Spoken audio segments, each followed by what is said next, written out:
The Ardennes offensive began before dawn on December 16, 1944, when the stillness of the Belgian woods shattered under the thunder of German artillery, and thousands of shells crashed into American lines buried beneath snow and pine.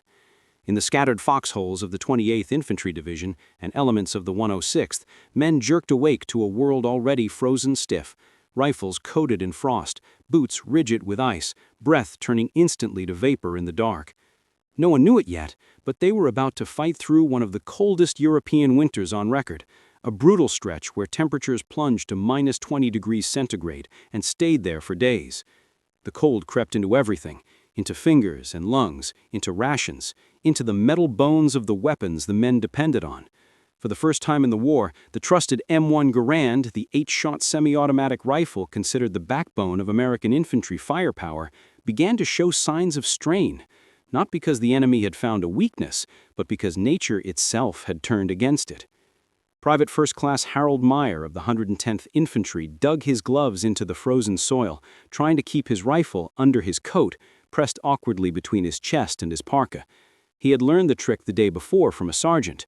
Don't let the oil freeze. Keep the op rod warm. If your Garand gets colder in your hands, you're dead. Meyer hadn't believed him, until that morning when he yanked the operating handle and felt it resist like it had been glued shut. Standard rifle lubricant, the same oil that had served them from Normandy to the Hurtgen forest, had thickened overnight into a sluggish paste. The rifle still functioned if he forced it, but the cycle was slow, each metallic click delayed, as if the weapon had grown old in the night. And he knew what that meant. A split second between shots, a misfeed, or a weak strike on a frozen primer could kill him before he even understood what went wrong. Across the front, officers shouted for their men to dry clean your rifles, no oil, no nothing. The order felt strange, almost sacrilegious. Soldiers had been taught since basic training never to run a rifle dry. But tests done earlier that year at Aberdeen Proving Ground had warned that in extreme cold, standard lubricants could freeze solid. The Ordnance Corps had developed lubricating oil Arctic, LOA, for such conditions, but only limited quantities existed in forward depots, and many frontline units entered the Ardennes with none. So men adapted the only way they could. They stripped their rifles with numb fingers. They scraped oil from the bolt, the op rod track, the follower arms, the piston, anything that moved. Some rinsed parts with gasoline, watching steam rise from the warm metal while their hands shook uncontrollably. Others simply held the rifles inside their coats as they marched, letting their own body heat become the only functioning lubricant. Sergeant Bill Garvey of the 28th described the routine later. You slept with your rifle like it was your wife. You woke up checking the op rod the way a man checks his own heartbeat. Meanwhile, the German attack grew fiercer. Panther tanks cut through the icy forests, SS Panzer Grenadiers swarmed the roads, and American units fell back under the crushing weight of the offensive. In the chaos, Garands had to work whether they were ready or not. On the morning of December 18th near Hosingen, a platoon of the 110th Infantry fought a delaying action against advancing German armor. Snow sprayed around them as machine gun fire hammered the tree line. When Private Meyer fired his first clip, the rifle cycled slowly, almost reluctantly, but it fired, 8 sharp cracks cutting through the cold. When he reloaded, he slammed the bolt forward and prayed it wouldn't freeze between shots. It didn't. The rifle did what it always did when men needed it most. It kept firing. Yet the cold only deepened. Nighttime temperatures dropped below minus 22 degrees centigrade, and snowdrifts froze solid as concrete. The Garand steel was so cold it burned bare skin. Men learned the hard way not to touch the barrel with uncovered fingers. More than one soldier left a layer of skin on a metal sling clip or trigger guard. The worst moments came at dawn, when rifles that worked for an hour before sleep suddenly felt sluggish again. The cold seeping into the smallest seams, the breech block sticking, the firing pin moving just a fraction slower. The enemy was terrifying, but the cold was relentless. Still, the Garand endured. Even dry, even frozen, even slowed by the coldest winter of the war, the Garand continued to deliver firepower far beyond what any bolt-action rifle could manage. German soldiers advancing through the woods were shocked to encounter American infantry who could lay down rapid, sustained fire despite the cold, a deadly wall of 8-shot clips cracking through the frozen trees. One German officer captured at St. Vith later remarked, "Your rifles sounded like machine guns in the forest." For the U.S. soldiers freezing in their foxholes, those words were proof of something they already knew. The Garand wasn't perfect in -20 degrees Centigrade weather, but it was still the reason many of them were alive. As December pushed towards Christmas, the Battle of the Bulge grew into a cauldron of steel and snow, and the Garand, frozen, dry, stubborn, remained in the hands of every American holding the line. And soon, in the surrounded town of Bastogne, it would face its greatest trial yet. The deeper the German advance pushed into the Ardennes, the deeper the cold cut into the rifles that American infantry depended on. By December 21st, the temperature around Bastogne plunged to -23 degrees Celsius, according to the weather logs of the 101st Airborne Division, and the battlefield transformed into a white, brittle world where even breath froze on the inside of helmets. Snow turned to ice, ice turned to armor, and metal turned into treacherous glass. The M1 Garand, normally unstoppable from Tunisia to Normandy, began to reveal the first true limits of human engineering in the face of a winter that wanted to kill everything it touched. Private First Class Tom Red Callahan of Easy Company, 506th PIR, wiped frost from his eyelashes as he crouched behind a fallen pine. His Garand lay across his knees, the stock coated in a crystalline layer of frozen moisture. He remembered the briefing in Mormelin just days earlier. "Gentlemen, the rifle will keep fighting if you keep it dry. Oil is the enemy in this weather." But nobody had expected this. Snow so fine and sharp it worked its way into every seam of the rifle, melting for seconds before freezing again into tiny wedges that slowed the action. Callahan pulled the operating rod handle. It moved, but stiffly, grudgingly. He could feel the cold in the metal, like something alive. The soldiers of the 101st were not alone in these struggles. Across the Ardennes, at Saint-Vite, Clairvaux, La Roche, Noville, infantry squads battled both the Wehrmacht and the weather. Reports poured into battalion headquarters, sluggish cycling, delayed return of the bolt, frozen trigger assemblies. Yet almost every malfunction traced back to the same cause. Standard Oil LSA thickened into a gel at -18 degrees Celsius, turning the operod track into a sticky channel that resisted each cycle. Soldiers who had cleaned their rifles by the book with a light coat of lubricant now found themselves punished for their discipline. Word spread quickly through foxholes. Dry rifles work better. Men stripped them bare, leaving the metal surfaces almost painfully cold to the touch. They rubbed graphite or powdered charcoal from shell casings into the bolt lugs. Some used gunpowder residue as a desperate dry film lubricant. A few received the miracle substance that changed everything: LOA, lubricating oil Arctic, an oil formulated to remain fluid down to -54 degrees Celsius, though quantities were limited and supply trucks rarely made it through the German encirclement. When LOA did arrive, ordnance teams applied it like holy water. One technician from the 801st Ordnance Company noted in his field diary, "Rifles treated with LOA cycled normally, even at -20 degrees Celsius. Those with standard oil froze. Men begged for more, but we had only pints." Meanwhile, the Garand proved that design mattered as much as lubrication. Even when slow, it could still fire, its long-stroke gas piston hammering forward with enough force to overcome the partial freeze of the bolt. Bolt-action rifles, like the German Kar-98K, were easier to operate in the cold, but they could not match the volume of fire of an 8-round semi-automatic rifle in the hands of desperate paratroopers fighting off wave after wave of Volksgrenadiers.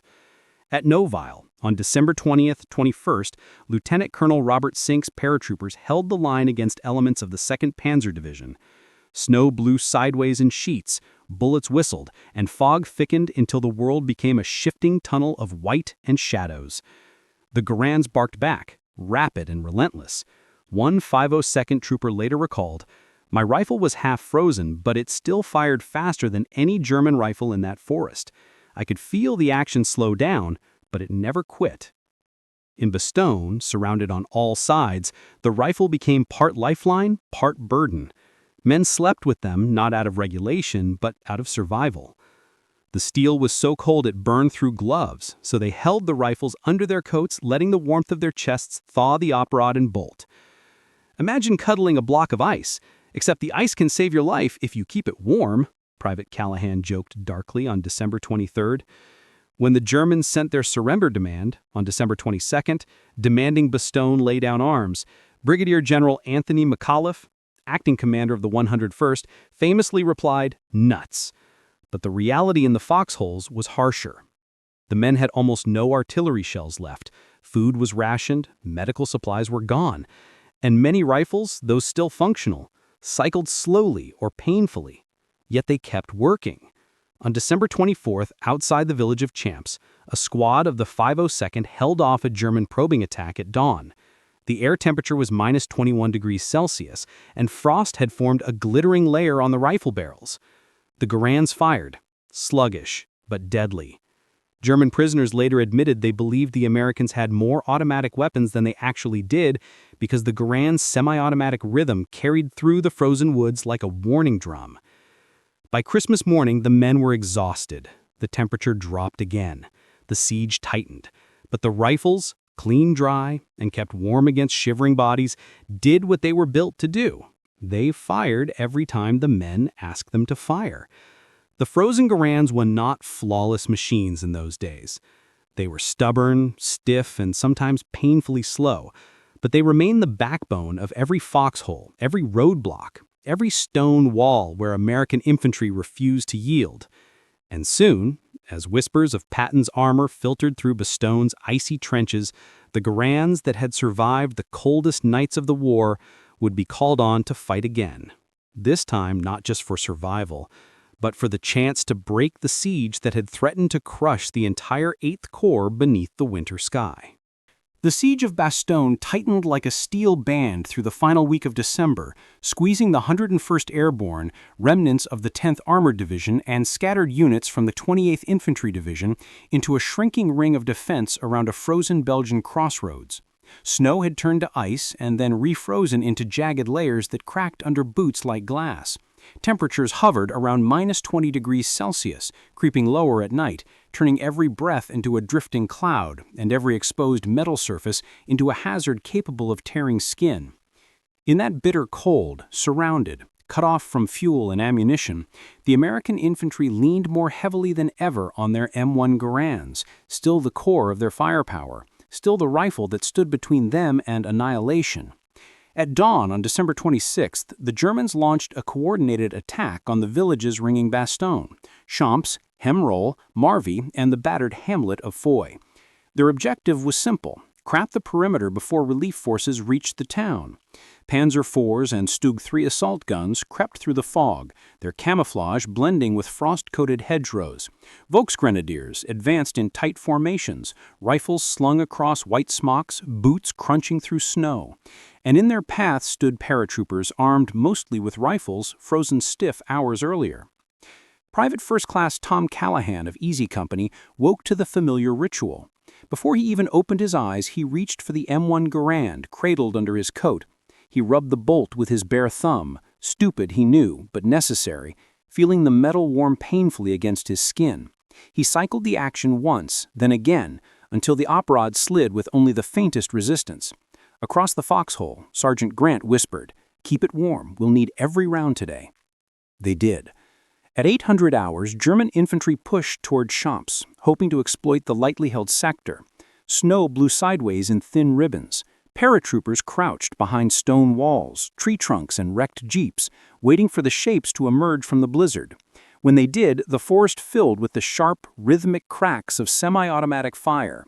The Garands, dry, cold, stiff, still fired faster than the Germans expected. 8 rounds in quick bursts punched through the frozen air, shattering the illusion that the Americans were weak or running out of ammunition. A German officer captured days later told interrogators, "We believed they had many automatic rifles. The firing never stopped." He was wrong. It was the sound of the same weapons the Americans had carried since Normandy, just firing as fast as human hands could drive them in the cold. On the northeast side of Bastogne, the 502nd PIR held Neuville, where the cold was cruelest. Men took turns rotating their rifles inside their coats like newborn infants, while others huddled near small stoves hidden behind collapsed walls. The Garand's gas system, with its long stroke piston, continued to function even when half frozen, slamming the bolt forward with a strength that surprised the Germans. In contrast, some German Gewehr 43 rifles, semi-automatics with a more sensitive gas mechanism, jammed frequently in the extreme cold, and the MP-40 submachine gun, though reliable, lacked range. Only the bolt-action Kar 98K matched the weather, its manual cycling immune to frozen lubricants, but its rate of fire could not compete with the American rifles aimed from every hedgerow. In Hemroll on December 27th, a group of paratroopers from the 501st PIR fought off repeated armored assaults.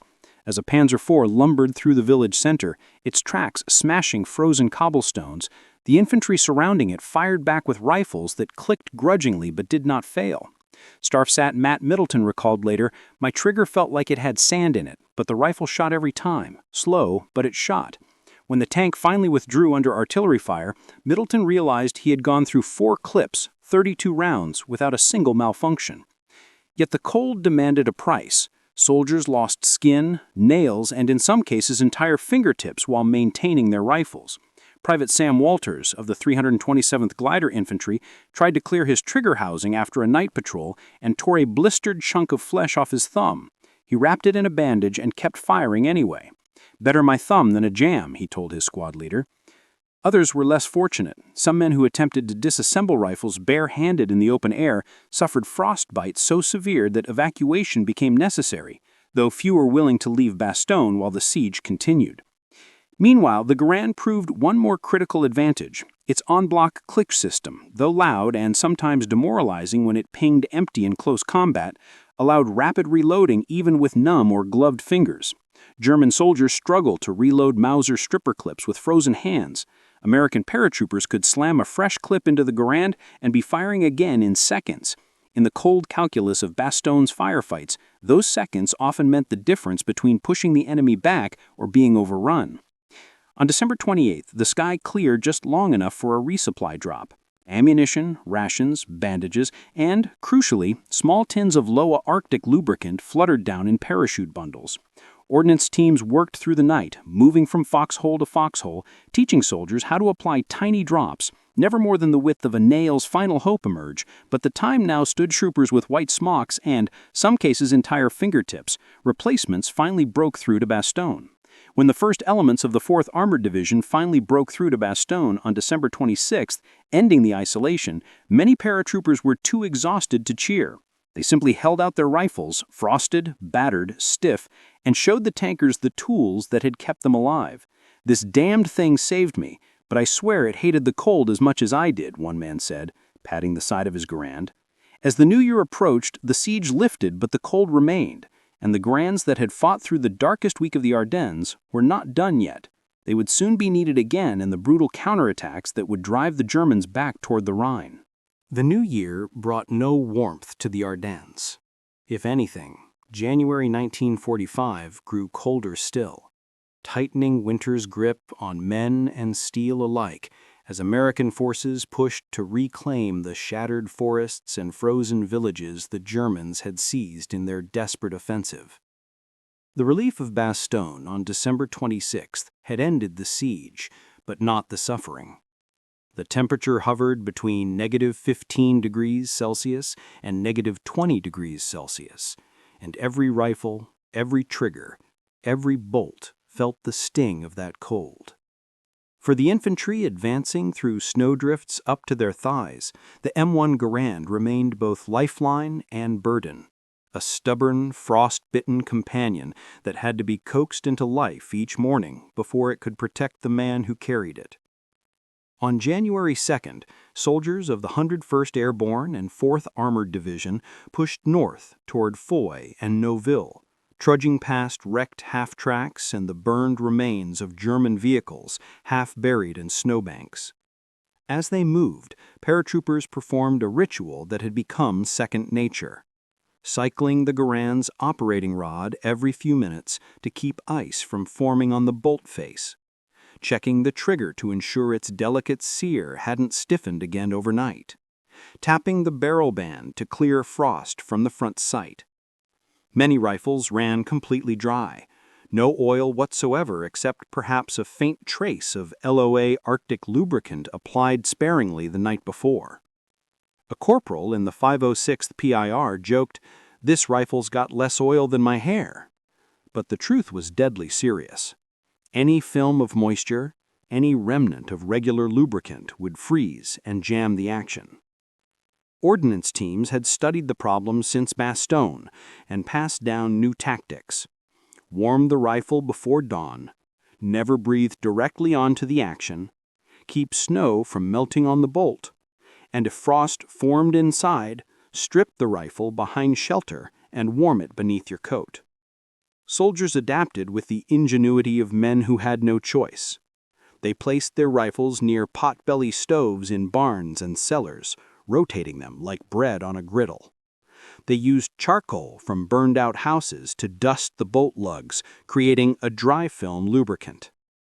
They tucked the buttstock under their armpits as they marched, letting their own body heat seep into the steel. And through this blended discipline and desperation, the Garands kept firing. During the bitter fighting for Recon and Cobru, January 3rd through 5th, the 502nd PIR encountered pockets of German resistance supported by machine guns dug into snow-covered hedgerows. As the paratroopers advanced, their Garands cracked through the freezing air. Slower than in France, each shot separated by a faint mechanical hesitation, but the rifles still cycled. Sergeant Fred Mitchell remembered watching a German machine gun nest fire through a hail of ice and sleet. "He thought my rifle was going to freeze solid," he said later, "but I eased the bolt forward, squeezed, and she fired. Then she fired again. That's all that mattered." Meanwhile, to the south, the 35th and 80th Infantry Divisions fought to secure the Arlon-Bastogne highway, clearing German rear guards out of snow-choked villages where windows were shattered, barns burned black, and every doorway hid a rifle barrel. In these close-quarters fights, the Garand's semi-automatic fire gave American squads a crucial edge. German grenadiers with Kar 98Ks fired carefully aimed single shots. Americans responded with rapid 8-round bursts that pinned the enemy behind churned snow and ruined masonry. One platoon leader described it as winning by warmth.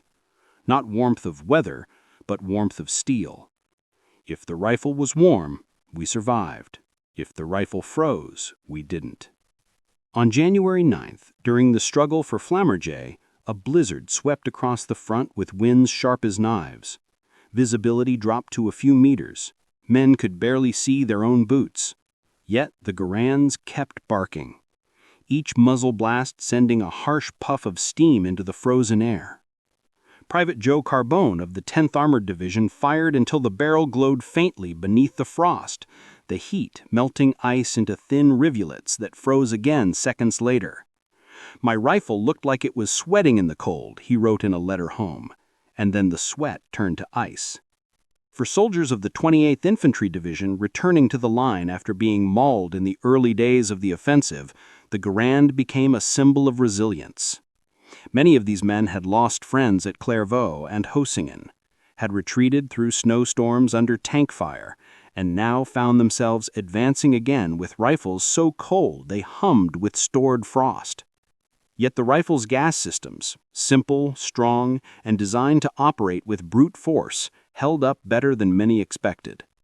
Aberdeen Proving Ground later confirmed what the soldiers already knew. The Garand's long-stroke piston could overcome partial freezing that would have crippled other semi-automatic rifles. A captured German officer remarked, "We assumed the cold would silence the American rifles." It did not. Even when rifles malfunctioned, they rarely failed completely. During the push toward Houffalize, Lieutenant Hank DeCarlo's platoon took fire from a line of German paratroopers dug into a snowy ridge. DeCarlo's rifle froze mid-cycle, bolt half-closed, op-rod sluggish. Instead of panicking, he slammed the bolt forward with his gloved palm, exhaled carefully away from the action, and fired. Then fired again. Then again. Each shot came with effort, but the rifle's stubbornness matched the man holding it. They took the ridge before noon. By mid-January, the Bulge was collapsing. The Germans began pulling back toward the Siegfried Line, leaving behind destroyed armor, burned trucks, and the bodies of men who had died in snow that preserved them like statues. American units advanced through forests where trees snapped from cold and artillery alike, branches littering the ground like shattered bones. Through it all, the Garands kept working, slow, stiff, but unbroken. When the front finally stabilized around January 20th, men cleaned their rifles in barns and churchyards, stripping them with hands still trembling from the cold. Some rifles bore rust where sweat and frost had met. Others carried tiny scars where ice had gouged the steel. One soldier carved into his stock, "She fired. That's enough." The Battle of the Bulge was entering its final phase, but the story of the frozen Garands was not over. Ahead lay reflection, reckoning, and the enduring legacy of a rifle that had fought winter itself and won. When the last German counterattacks sputtered out in late January 1945 and the Bulge finally collapsed into a shattered line of retreat toward the Siegfried defenses, the forests of the Ardennes fell eerily quiet. Snow still covered the ground in sheets of hard, white armor. Trees stood blackened from artillery strikes, their trunks split open like wounded giants. Scattered across this frozen graveyard were foxholes filled with the spent casings of a month-long struggle and the rifles that had endured it. M1 Garands, frost-scarred, battered, and begrimed with soot from countless fires that had briefly warmed them. They were no longer the polished, oiled instruments issued months earlier. They had become survival tools. Battered companions that had outlasted minus 20 degrees centigrade nights, relentless German assaults, and the exhaustion of the men who carried them. After the encirclement of Bastogne was broken on December 26th, the 101st Airborne held the town another 4 weeks, fighting in cold so intense that breath crystallized in the air, and the edges of wool coats turned white with frost. The siege had ended, but the winter had not. Men emerging from their dugouts looked older than their years, faces gaunt from cold, eyes hollow from sleepless nights listening for tank engines in the snow. Yet slung across their shoulders, as dependable as the helmets on their heads, hung Garands that had kept them alive through the deadliest winter of the war.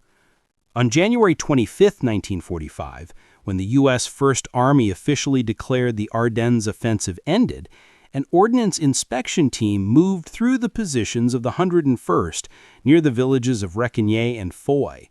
Their notes, later preserved in after-action reports, described rifles with frozen grease thickened into amber-colored crusts inside the trigger housing, gas cylinders stained with soot and frost, operating rods worn shiny from being repeatedly cycled by hand in sub-zero temperatures, and bolts that bore the faint scoring of ice crystals that had formed and shattered through weeks of exposure. Yet most rifles had continued to function, a testament not to perfect engineering, but to the sheer will of the soldiers who refused to let them fail. In the barns and cellars where men now cleaned their weapons for the first time in weeks, the stories emerged. Private Tom Callahan remembered firing his Garand during the fight for Champs on December 26th, feeling the action cycle slowly, but still drive a fresh round into the chamber. "It talked to me," he said later, "just not as fast as before." Sergeant Grant of Easy Company described using the warmth of his own chest to thaw the bolt during a pre-dawn patrol. A glider infantryman from the 327th confessed that he had slept with his rifle so close that its cold metal pressed against his cheek. He wrote, "It was like hugging a frozen shovel, but I woke up alive." In every story, the rifle was not an inert tool. It was a partner in survival. Meanwhile, high-level ordnance officers compiled lessons from the battle. Aberdeen Proving Ground had already demonstrated the problem months earlier. Standard lubricants froze around minus 18 degrees centigrade, turning to wax and choking the rifle's moving parts. But the Bulge had proved something more important. Even without lubrication, even dry as bone, the M1 Garand could withstand cold that would have crippled more delicate mechanisms. Its long-stroke gas piston slammed forward with enough force to hammer through thin layers of ice, and its sturdy action had enough inherent mass to keep operating in temperatures utterly hostile to machinery.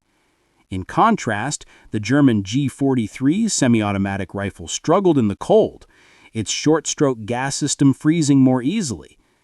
The Kar-98K bolt-action, though reliable, could never deliver the volume of fire the Americans mustered. In the frozen firefights of the Ardennes, firepower mattered, and the Garand delivered. As the war moved east toward the Rhine in February and March 1945, the Ardennes cold slowly loosened its grip. Spring thaw revealed bodies, American, German, and civilian, once preserved in ice. Soldiers who had endured that winter carried the memory of the cold with them, etched deeper than any wound. And they carried the memory of their rifles, too. The weight of the walnut stock in their frozen hands, the metallic groan of the bolt when the temperature fell below -20 degrees centigrade, the relief when the rifle fired, even after spending hours buried in snow. In many memoirs published after the war, veterans spoke less about tanks and artillery than they did about the simple act of keeping their rifles alive. Historian Charles MacDonald, who fought in the Bulge, later wrote, "We trusted the Garand because it trusted us." That sentiment echoed through the decades. Stephen Ambrose recorded numerous interviews with 101st Airborne survivors who said in one form or another, "The rifle was cold, but it didn't quit. Neither did we."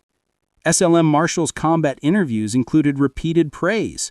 Soldiers who said the rifle slowed down, stiffened up, even groaned under the cold, but still fired the moment danger appeared through the white haze. After the war, the U.S. Army reviewed lubrication protocols, ensuring that future conflicts, in Korea's frozen mountains or Alaska's training range, would never again see rifles issued with oils that turned to sludge in winter. The Garand itself fought on, through Korea and into the arsenals of dozens of allied nations, outlasting the men who had depended on it in the Ardennes. Many rifles bore the scars of that frozen month, tiny pits from frost corrosion, dents from being slammed against boots to break ice loose in the dark. But each was a reminder of a fight where cold was the enemy as surely as the Wehrmacht. Today, in museums like Bastogne Barracks or the National Infantry Museum, Garands from the Ardennes sit pine glass, silent, dark, unassuming. Visitors see a rifle. Veterans see a memory. The sound of the bolt slamming home on a night when everything else froze, the flash of muzzle fire in a blizzard, and the relief when a rifle that had slept in snow for hours still answered the trigger. The Garand did not win the Battle of the Bulge alone, but in the frozen foxholes of Bastogne, in the snow-choked forests of Foy and Neuville, and in the icy ridges north of Houffalize, it proved something essential. Even when the cold stole feeling from fingers, breath from lungs, and hope from hearts, the rifle still fired. And because it did, so did the men. They endured together, man and weapon, against the coldest winter of the war.